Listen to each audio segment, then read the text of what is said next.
Our next guest says this could harm the country and further divide us as a nation. Let's bring in Florida Congressman Matt-Gaetz. Congressman, welcome back to the show. Good to have you. Thanks for having me. All right. Well, the Democrats are citing this rarely used part of the 14th Amendment against the president and people like you. Do you feel like this is an attack on free speech?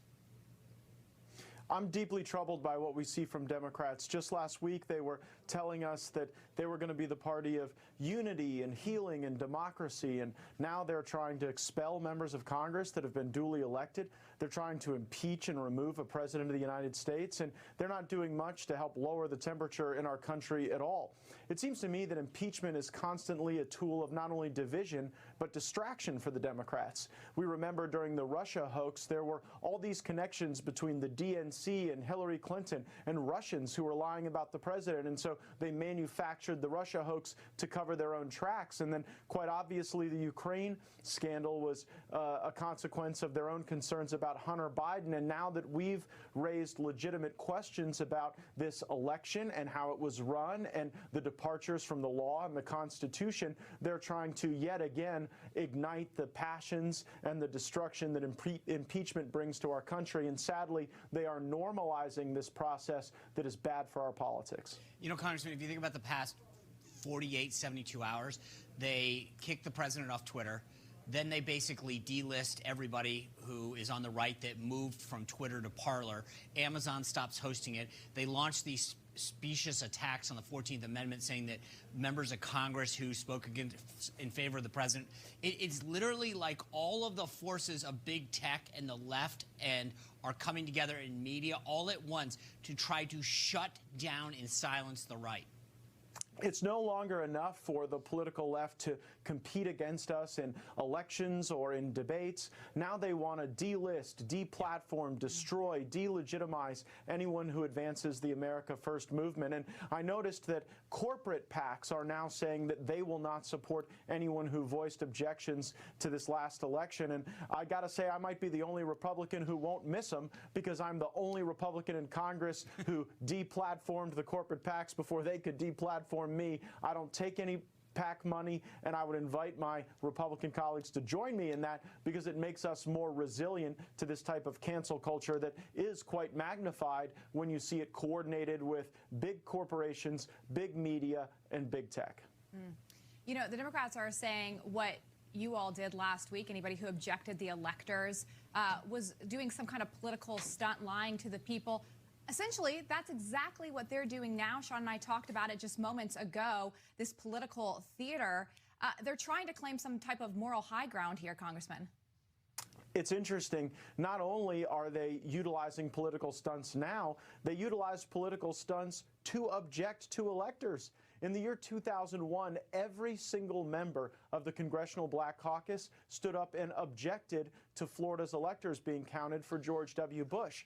No one called them seditious traitors. No one tried to get them fired for their jobs or delisted or deplatformed. They simply were utilizing a process contemplated in the Constitution to make their argument. But you see, the left doesn't want us making an argument today. What they do want is an intense focus on Donald Trump, because frankly, it's all that unites their otherwise very fragile coalition. These Biden-Pelosi Democrats have very little in common with the Ocasio-Cortez, Ilhan Omar Democrats, and so they're going to try to continue to raise the specter of Donald Trump to unite them. But unfortunately, that's not uniting them toward any positive agenda for our country. It just unites them in their hatred for someone who, for all practical purposes, is leaving office in the next week. You know, Congressman, I want to go down a rabbit hole with you just a little bit here. A while ago, we have been talking about the fact that conservatives who hang out on Twitter and whatever, you know, they know what's coming to them. And it happened this weekend. Twitter basically started to lock down conservatives and lock down free speech. So conservatives did what capitalists do. They moved, and not to, they didn't vote to start their wallet, but they moved to Parler. Then they shut down the app stores, the platform, whatever. I don't think conservatives know how to fight as well, right? And so when you say that corporate woke executives are starting to say we're not going to give money to any of these people that did this. You saw Harvard canceled out Elise Stefanik, your colleague from New York, saying that they're kicking her off the Harvard political board that they've got there.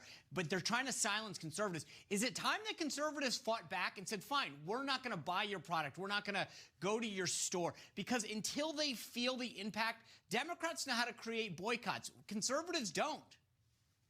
It is true, Sean, that as conservatives, we've got to become more resilient to the cancel culture because it is here. And frankly, I think this is only the front end of the wave. Yeah. The next phase will be the demonetization of conservatives, where they try to make it very difficult for us to use, transfer, or spend money or to pool our money to advance our conservative beliefs. That's what's coming next, and that'll be even more terrifying than getting kicked off of Twitter. I mean, look at where the Democrats are in the House of Representatives. The incoming chairman of the Homeland Security Committee put out a statement that Josh Hawley and Ted Cruz should be put on a no-fly list, not be able to use commercial airliners when they're engaged in travel.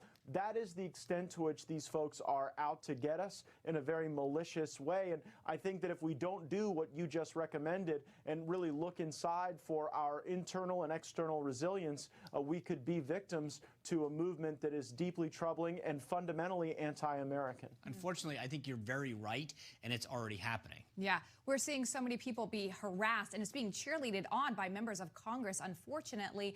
You know, we saw what happened to Lindsey Graham the other day at the airport. I watched recently an HBO documentary that you were in called The Swamp, and you talk about not going out to eat in D.C. because you got harassed. That was a year ago that I believe that was taped. You know, based on the developments that we've seen in the last week, how much more concerned are you now for your own safety? I think that we are at a zenith of political violence in my lifetime, and that's not good no matter where it comes from, the right or the left.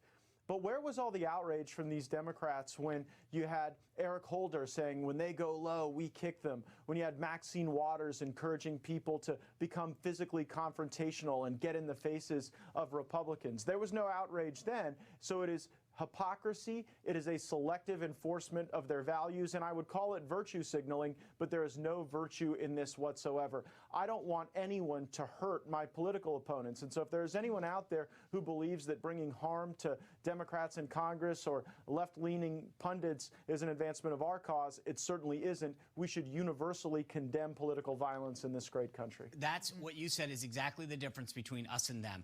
I don't want people to get hurt. I want to have better ideas. I want to beat them with our policy ideas. I want to beat them at the ballot box. I don't want to hurt them. And I think that's the difference is that's the difference is they go out and tell people that it's okay to do this stuff. And that's why I'm frankly disgraced by what happened last week, because violence is never the answer. We can beat them with ideas. Congressman Matt-Gaetz, as always, thank you for joining us. Thank you, guys.